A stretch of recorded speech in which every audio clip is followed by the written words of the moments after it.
Hola, ¿qué tal? Estamos aquí en el Foro Económico Mundial y me encuentro acompañado de Roque Benavides. Nos va a contar un poco por qué no le quita el sueño el movimiento de los precios de los metales. Ahora, un montón de gente está bastante preocupada por eso, en realidad. La industria minera es una industria que mucha gente no entiende, es absolutamente de largo plazo. Pretender preocuparse por los precios de los metales, que son finalmente coyunturales, la verdad es que no es algo que deba preocuparnos. Mucha gente no entiende que la industria minera no es una industria que vive en función de los precios, vive en función de sus costos. Qué tan eficientes somos para producir y por lo tanto compararnos con otras partes del mundo. Es una industria absolutamente globalizada. Si nosotros logramos estar en el primer cuartil de costos, estamos en mucho mejores condiciones que los que están, por supuesto, en el cuarto cuartil y quién sabe, sobrepasando el precio y ya generando pérdidas. Nosotros en Buenaventura creemos que hacemos pues, un esfuerzo permanente por reducir nuestros costos, ser lo más eficiente posible, buscar las nuevas tecnologías, y eso es lo que hay que hacer. Cuando los precios suben, esa es otra parte que no se entiende, cuando los precios suben hay que invertir en nuevos desarrollos, en nueva tecnología, hay que invertir en más capacitación, de tal manera de poder enfrentar precisamente cuando los precios caen. Pero, o sea, ha habido una inversión constante para aprovechar el margen. Permanentemente, y lo que es evidente también, ya yendo directamente a la cuestión de precios, es que no pareciera que los fundamentos hubiesen cambiado tanto para que hubiera esta caída que hemos visto. Como que ha habido, y suena casi insólito, una sobrereacción del mercado. Pese a que sea tan global, pareciera que es tan especulativo como el mercado peruano. Y no suena razonable. Lo que es evidente es que ya ha habido un pequeño rebote. Y entonces vamos pues monitoreando estos mercados y démonos cuenta de que también podría ser que pueda seguir la tendencia que si uno la analiza los últimos 3, 4, 5 años ha sido una tendencia alcista. Que pueda haber un pequeño valle no quiere decir que esa tendencia ha sido totalmente destruida. En algunos metales más que en otros, ¿no? Son más estables. Claro, los metales base han estado bastante estables, pero claro, el cobre llegó pues a cerca de 10.000 y hoy está en 7.000 y pico. Entonces también es una caída muy importante. El caso del oro, que todo el mundo decía que a fines del año pasado iba a llegar a $2.000 la onza y termina pues cayendo, ¿no? Pero yo creo que algo menos. Bueno, y el otro tema que le está quitando el sueño, quizás no a usted, pero a otras personas, es el tema de Repsol, ¿no? El Estado todavía no se define si va a intervenir en el mercado de esa manera o no. Y es un tema que quizás específicamente a un minero No, pero yo soy peruano, claro, perdón. Pero a los empresarios en general sí les está preocupando bastante. Pero fíjese, yo he escuchado mucha la discusión, si es Pampilla o no Pampilla. Y yo creo que hay que analizar el mercado de los hidrocarburos a nivel nacional. Acá tenemos dos refinerías, una que se llama Talara y otra que se llama Pampilla. En ambas hay que hacer inversiones del orden de los $900 millones en cada una, solamente para lograr los niveles de azufre adecuados. Vale decir, inversión medioambiental que no genera eficiencias comerciales, que son indispensables de hacer, porque el Perú no puede tener gasolinas que contaminen, ¿no es verdad? Entonces, el tema de la venta de Repsol, si es que el Estado peruano adquiere parte de Pampilla, va a tener un adicional que invertir.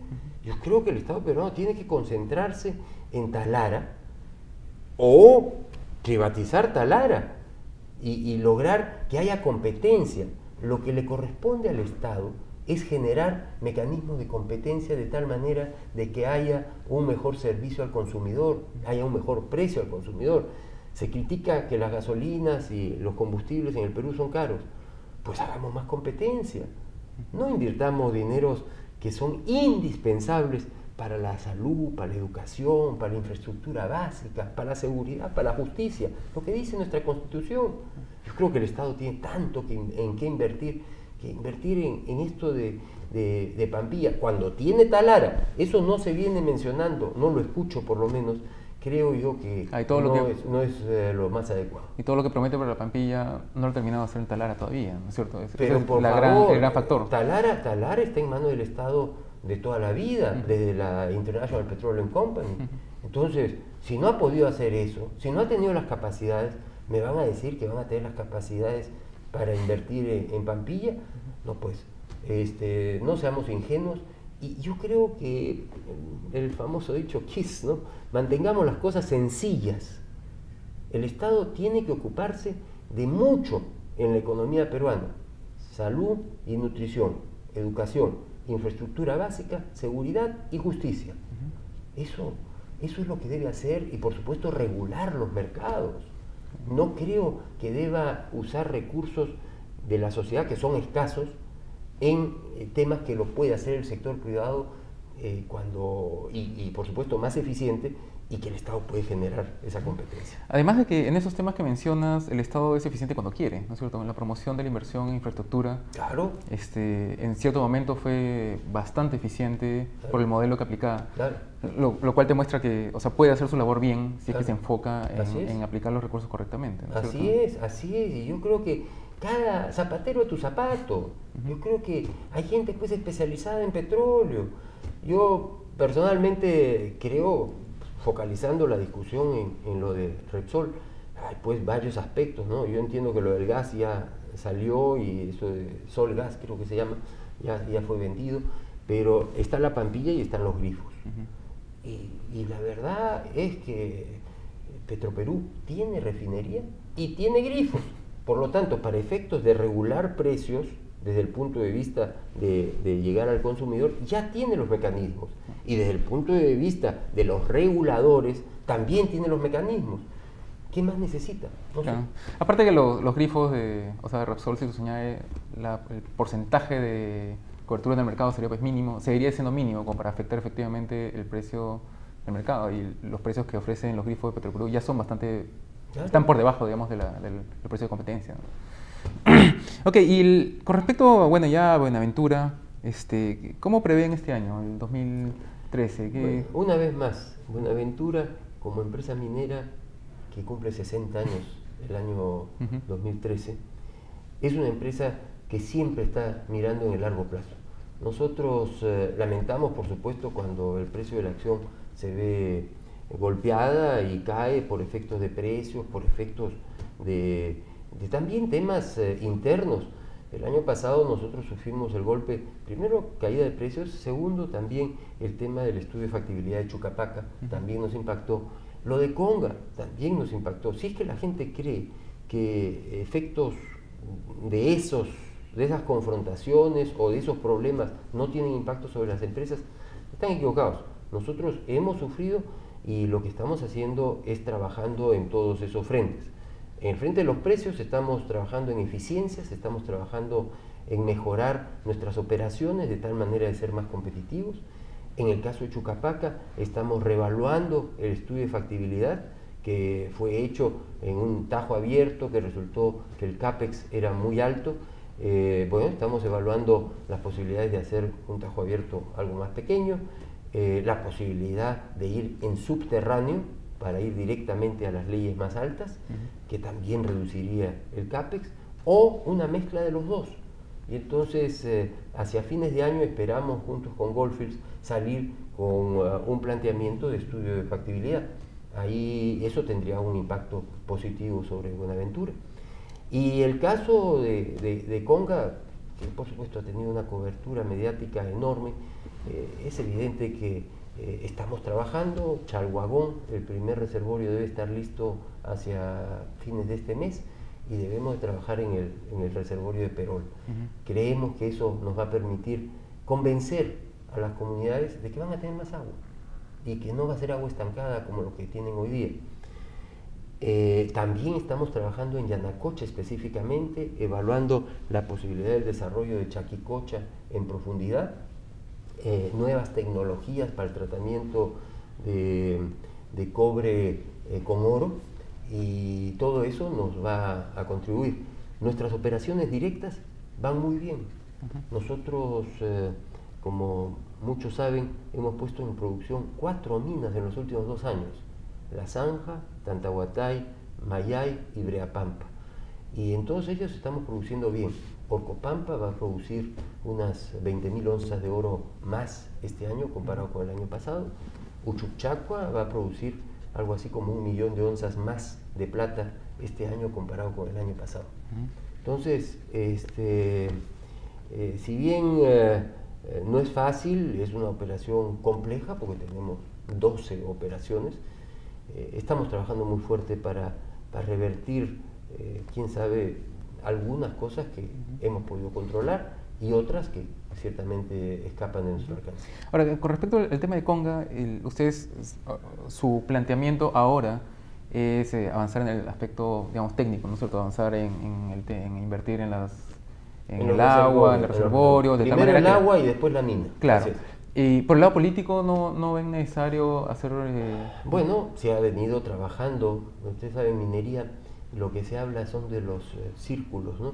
Entonces el primer círculo es las comunidades que están muy cerca de la operación, el segundo un poquito más lejos, el tercero, y así se venía trabajando. Lo que pasa es que este proyecto ya pasó a nivel nacional, donde en el fondo no podemos negar que ha habido una confrontación entre el gobierno nacional y el gobierno regional, que ya escapa el ámbito de la empresa. Nosotros, como empresa seria, como empresa responsable, formal, nosotros pedimos los permisos a la autoridad competente, y la autoridad competente es el gobierno nacional. Nosotros obtuvimos todos los permisos, y a la hora que quisimos desarrollar el proyecto hubo oposición y hubo marchas. Pues creo yo que también tiene que haber una mayor coordinación entre las entidades del Estado. Y con estas otras 4 minas que dice que ha abierto en los últimos 2 años, ¿ha aplicado alguna, digamos, la operación en Conga? ¿Les ha reeditado a ustedes lecciones de cómo se deben relacionar con las autoridades locales de tal manera que no vuelva a suceder algo parecido? Bueno, nosotros hemos abierto 2 minas en Cajamarca, que son vecinas de Yanacocha, que son La Zanja y Tantahuatay. Y hemos abierto una mina en las alturas de Churín, la mina Mayay, que va a producir 1 millón de onzas de plata, y una en Parinacochas, en Ayacucho, que se llama Breapampa. Son todas minas más pequeñas, eso sí tengo que reconocer. O sea, la magnitud de un Conga es muchísimo mayor, iba a ser el mayor movimiento de tierras nunca visto en el Perú. Conga es un movimiento de tierras muy importante. ¿Iba a ser? O sea, ya no. Bueno, iba a ser, digo yo, por el hecho de que fue parado, ¿no? Nosotros esperamos poder contribuir a que esto sí se desarrolle. No le puedo negar que es un proyecto marginal y que con la caída de los precios también hay que reevaluar la parte económica del proyecto. Si finalmente no fuera, yo creo que hay responsables de que eso no se dio y que no hubiera una inversión importantísima en nuestro país. ¿La implementación de la ley de consulta previa es algo que le preocupa mucho? Es un tema que no está claro. No está claro en la mente de los gobernantes. Es un tema que es muy buenas intenciones, pero que requiere, por supuesto, de que la consulta la haga el Estado, no la va a hacer el sector privado. Y si es que no ha podido coordinar entre gobierno nacional y gobierno regional, yo no sé qué cosa es lo que va a pasar en una consulta previa. En fin, creo que se está trabajando en el reglamento de esta consulta previa y habrá que ver cómo funciona. Pero en términos generales,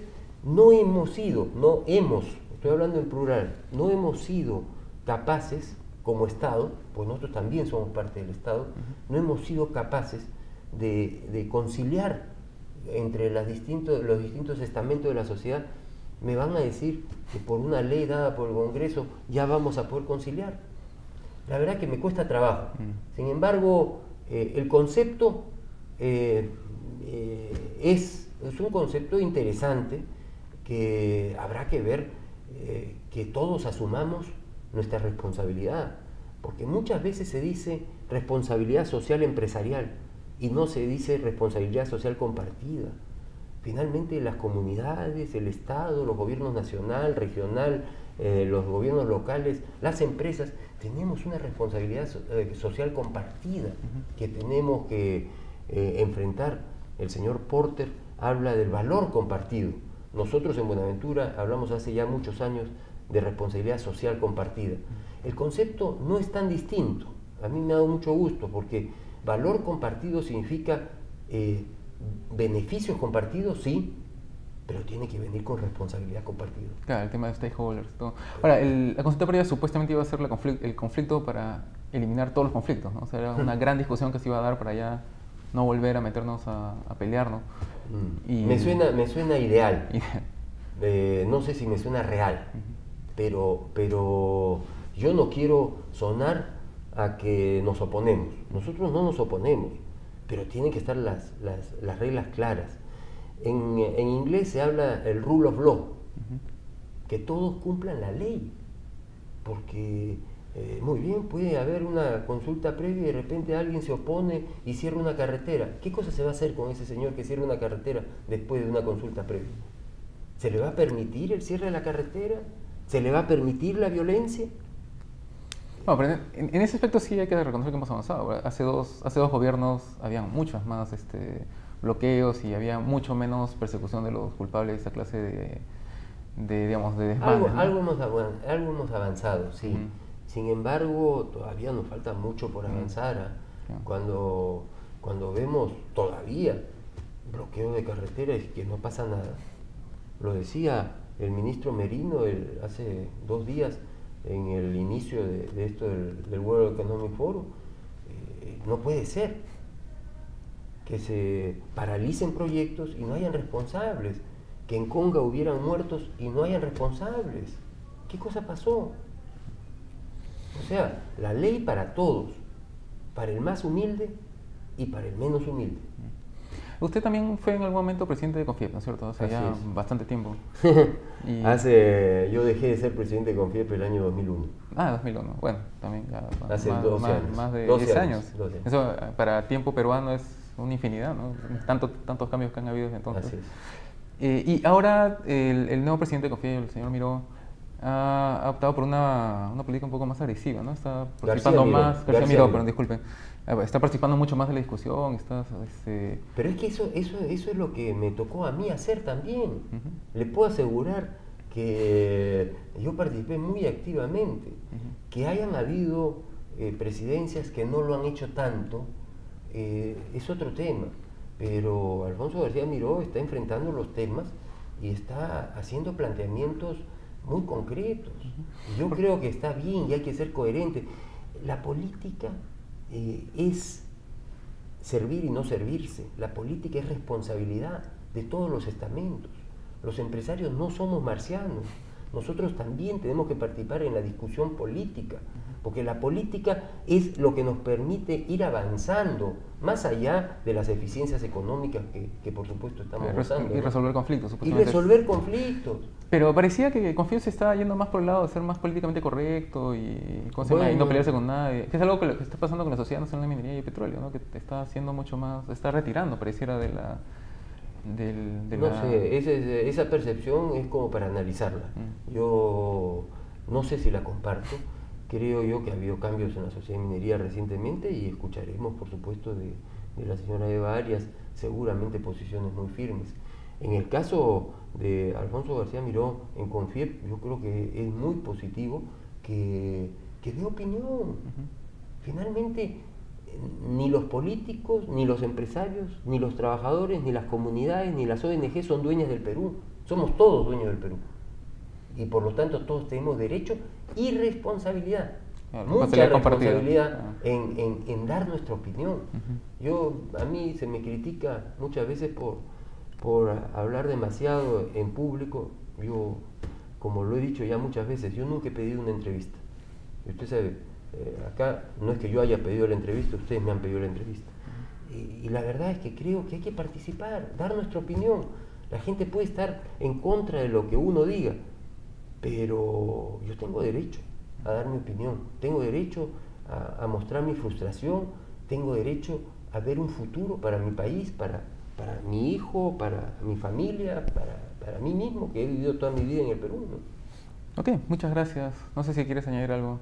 No, yo les agradezco, por supuesto, siempre es mucho más grato hablar con medios de comunicación serios y por supuesto el tema pasa por eso. Para Pucha, aceptar una nos entrevista. pones una etiqueta ¿Serio?